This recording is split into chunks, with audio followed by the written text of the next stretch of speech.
की पूरी सुरक्षा दिलाएंगे। और ये पास ये कागज है, ये तहरीर है जो उनके पिताजी ने दिया। मुख्यमंत्री जी अपने बगल में भी जरा ध्यान दीजिए, कुछ ऐसे लोग में मेरी मुलाकात हो गई तो मैं उनके सामने भी कहूंगा कि हेलो नमस्कार दोस्तों, मैं रोहित कुमार, गोरखपुरिया पत्रकार। और मैं इस वक्त हूँ महाराजगंज जनपद फरिंदा विधानसभा 315, जो कि हमारे साथ विधायक जी हैं श्री वीरेंद्र चौधरी जी, जो कि वर्तमान में विधायक हैं फरिंदा विधानसभा के। और इस विधानसभा में एक मामला आया जो तेजी से सोशल मीडिया पे चल रहा है। जो एक लड़का है उसको मारा पीटा जाता है जंगल में ले जा करके, और उसके मुंह पे पेशाब भी किया जाता है, बहुत सारी उसके साथ क्रूर जाता है और सोशल मीडिया में तेजी से चल रहा है। उसके संदर्भ में हम सर से बात करेंगे। सर, आपका बहुत बहुत स्वागत है। सर, बहुत बहुत धन्यवाद कि आपने अपनी समय निकाल के हम लोगों के पास आए, इसके लिए आपको बहुत बहुत धन्यवाद। सर, इस मामले को जो अभी जो चल रहा है, जो जिस लड़कों को मारा गया है और पेशाब किया गया है, इसके संदर्भ में आपका? देखिए, मैं तो इस समय था नहीं यहाँ पे, मैं अपने राजनीतिक चुनावी दौरे में बिहार में था। लेकिन जो हमने सोशल मीडिया पे देखा, तो वो तस्वीर जो हमने देखी, जो सोशल मीडिया पे बार बार दिख रही थी, निश्चित रूप से ये बहुत ही निंदनीय घटना है और बहुत ही गंदा काम लोगों ने किया है। और उससे बड़ा काम तो प्रशासन ने गलत किया कि उस चीज़ को, जिस चीज़ को प्रशासन को उसकी मदद करनी चाहिए थी, उसमें उसकी मदद न करके और उसके साथ ऐसा कार्य किया गया जिससे उसकी भावनाओं को आहत हुआ। हम लोगों को भी बहुत कष्ट है इस बात का, इस तरह की घटना नहीं होनी चाहिए थी। तो सर, ये क्या लगता है कि ये जांच का विषय है या मतलब जानबूझ के ऐसा है? नहीं, निश्चित रूप से जांच का विषय है और मैं इसके लिए प्रयास वो शुरू किया हूँ अपना जांच के लिए। जैसे कि जानकारी मिली कि जो 5 लोगों की इस तहरीर में नाम आया है और उसमें 3 लोगों की गिरफ्तारी होती है, उसके बाद वो बेल पे छूट जाते हैं। और ऐसा जो उन्होंने बताया, जिनको चोट लगी है, और उनके पिताजी ने जो बताया कि मुझे जिस प्रकार से मारा गया और अपहरण करके दूर जंगल में ले जाके मारा गया, पेशाब किया गया, और उसके बाद उनको गिरफ्तारी हुई, लेकिन उसके बाद फिर बेल हो गया। ऐसे मतलब इस विषय में क्या?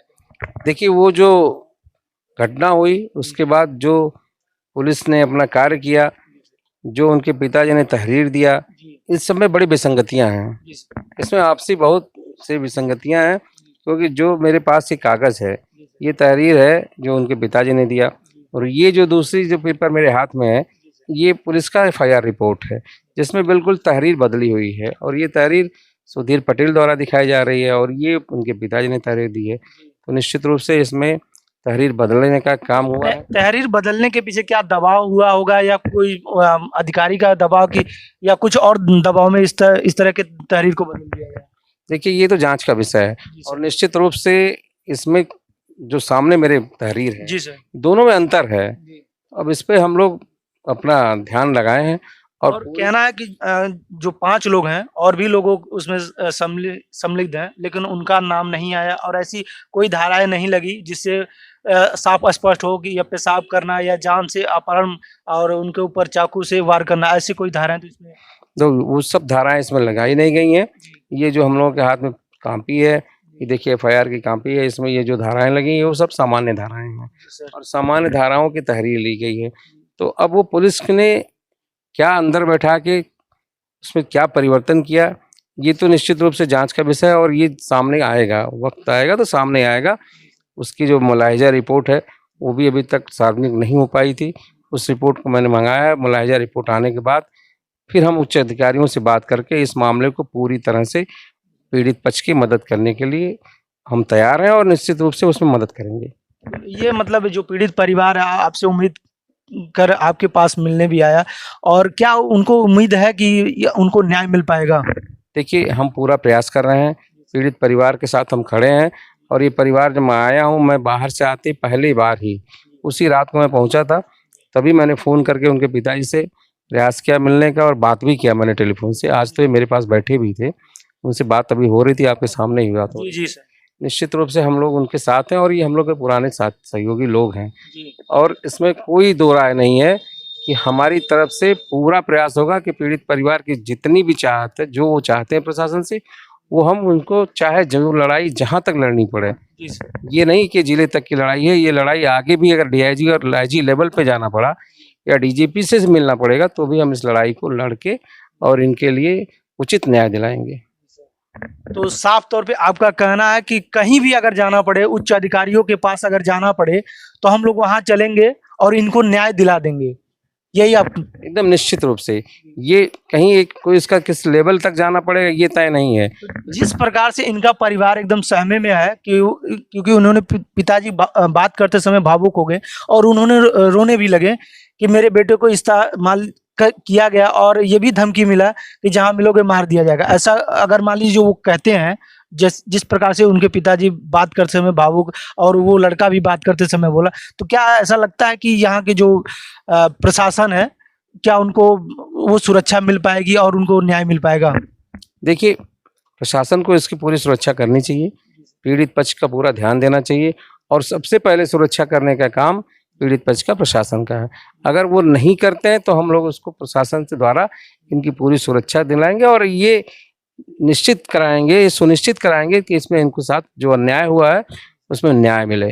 मतलब अगर न्याय नहीं मिलता है तो सर आगे आप किस प्रकार से आगे? हम जानते हैं, हम लोग विपक्ष के विधायक, जी बिल्कुल, ये आप जानते हैं। जी सर, हमारा तो दरवाजा खुला हुआ है। जी जी मुझे तो विधानसभा में भी मौका मिलेगा, जी आने वाला जल्दी सत्र भी आने वाला है, तो हम नहीं चाहेंगे कि मुझे विधानसभा तक जाना पड़े। जी। मुझे लगता है कि पहले ही न्याय मिल जाएगा। मतलब पहले आपका जो कहना है कि पहले ही आप इस पे एक्शन लेकर जो उच्च अधिकारी से जांच पड़ताल करके उनको उचित न्याय कार्रवाई करने के आप।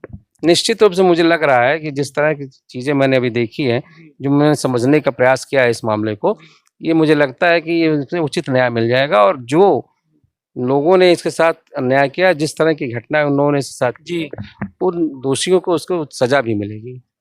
और आप कह रहे हैं सजा मिलेगी और हाल फिलहाल में उनकी जेल भी हुई और बेल भी हो गया, ऐसा कैसे हो सकता है सर? देखिए, ये अगर उन्होंने क्रूरता किया है, क्योंकि पेशाब करना एक क्रूरता ही होता है, किसी का अपहरण करना, किसी के ऊपर खंजर या चाकू से घोंपना और उसकी तहरीर जो दिया गया वो तहरीर भी नहीं होती है, फिर उसके बाद मुलैया के लिए वो जाते हैं, उनको रेफर कर दिया जाता है और ऐसे घटना के आज 3-4 दिन बीत चुके हैं। देखिए, जो घटना हुई, पहले भी मैंने कहा है, इस तरह की घटनाएं बहुत कम होती हैं। जी सर, ऐसा हुआ है तो निश्चित प्रशासन को इसकी पूरी मदद करनी चाहिए थी।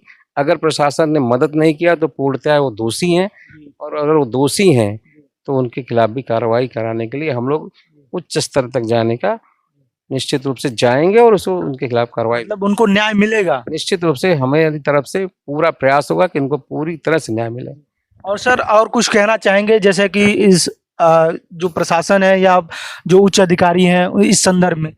निश्चित रूप से मेरी तो उच्च अधिकारियों से बात भी नहीं हुई है, कुछ लोगों से, और जो भी उच्च अधिकारी हैं इस मामले को देख रहे हैं, मैं उनसे निश्चित रूप से आपके चैनल के माध्यम से कहना चाहता हूं, इस चैनल के माध्यम से, कि पीड़ित पक्ष को ध्यान देते हुए, पीड़ित पक्ष को प्रथम ध्यान देते हुए इनकी मदद करें और इसमें न्याय दिलाने का काम करें। चाहे जितना भी प्रभावशाली व्यक्ति विरोधी हो, जिसने ये कृत्य किया है, जिसने ये काम किया है, कितना भी प्रभावशाली हो, उसके खिलाफ कानूनी कार्रवाई निश्चित रूप से प्रशासन के लोग करें। ऐसा मैं आपके चैनल के माध्यम से उन लोगों से कहना चाहता हूं जो इस मामले को देख रहे हैं।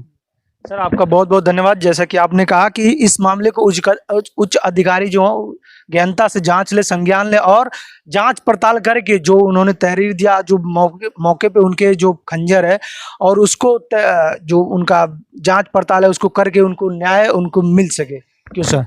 बिल्कुल बिल्कुल, न्याय तभी मिलेगा जब इनके परिवार को ये लगेगा कि हाँ, हमारे साथ पुलिस ने व्यवहार अच्छा किया। जी सर। आज वो अभी संतुष्ट नहीं है इस कार्रवाई से। निश्चित रूप से जो कार्रवाई वो चाहते थे हुई नहीं है और वो धाराएं नहीं लगी हैं जिन धाराओं को लगाना चाहिए था पुलिस को। अगर धाराएं लगी होती तो शायद वो जमानत भी नहीं हुई होती, वो अंदर होते। और ये तो सामान्य धाराएं थी, तो 151 में जमानत नहीं हो गई होगी।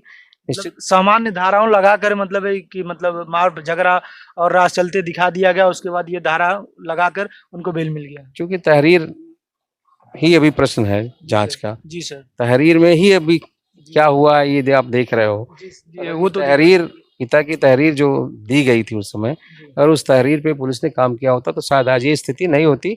आज इनको लगता है कि हमको न्याय मिल गया है और वो लोग सब अंदर होते। अगर न्याय मिला हो तो सर उनको भटकना नहीं पड़ता, आपके पास भी नहीं आना पड़ता और तमाम अधिकारियों के पास उनको नहीं जाना पड़ता। निश्चित रूप से अगर इनको न्याय मिला होता तो ये भटकते नहीं, इधर उधर जाते नहीं और ये भी उस प्रशासन शासन की तारीफ करते जी जो अपने आप आपको तारीफ करवाना चाहता है, जी जी जो जीरो टॉलरेंस की बात करता है, जो अपराध मुक्त प्रशासन की बात करता है, ऐसे लोगों को तो निश्चित रूप से धन्यवाद देते हैं ना अगर ऐसा हो। जी जी बिल्कुल सर। लेकिन ऐसा नहीं हुआ तो दुखी हैं, हमारे पास आए तो हम उस लड़ाई को पूरी सरकार का सीधे दावा रहता है कि जीरो टॉलरेंस और जीरो अपराध मुक्त, और ऐसे में अपराध हो रहा और जेल हुआ और फिर अगले दिन बेल हो जाता है। यही तो मैं आपसे कह रहा हूँ कि बताइए जीरो टॉलरेंस की सरकार चल रही है। जी सर। बगल में हमारे 40 किलोमीटर दूर मुख्यमंत्री जी का आवास है, जी बिल्कुल। यहीं बगल में रहते हैं। ये जनपद सटे महाराजगंज है ये सर। भी वही जनपद है। आज मान लीजिए आज अलग हो अच्छा, गया, आज अलग हुआ, नहीं तो पहले तो ये पहले गोरखपुर का ही अंश था और हिस्सा था। और आज भी माननीय मुख्यमंत्री जी जो है यहाँ के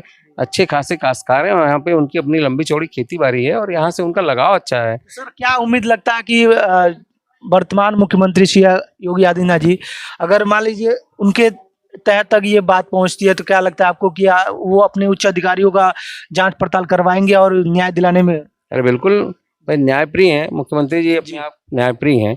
और एक हम लोग ऐसे जगह रहते हैं जहाँ उनकी बराबर निगाह रहती है। अगर मेरी मुलाकात हो गई, सदन में मेरी मुलाकात हो गई, तो मैं उनके सामने भी कहूँगा कि मुख्यमंत्री जी आपके बगल के क्षेत्र में इस तरह का अन्याय हो रहा है और आपके लोग ऐसे हैं जो उस अन्याय को साथ सह दे रहे हैं, जरा इस पे कठोर से कठोर कार्रवाई कराइए जिससे जनता में आपकी जब लगे कि जनता आप न्यायप्रिय राजा हैं।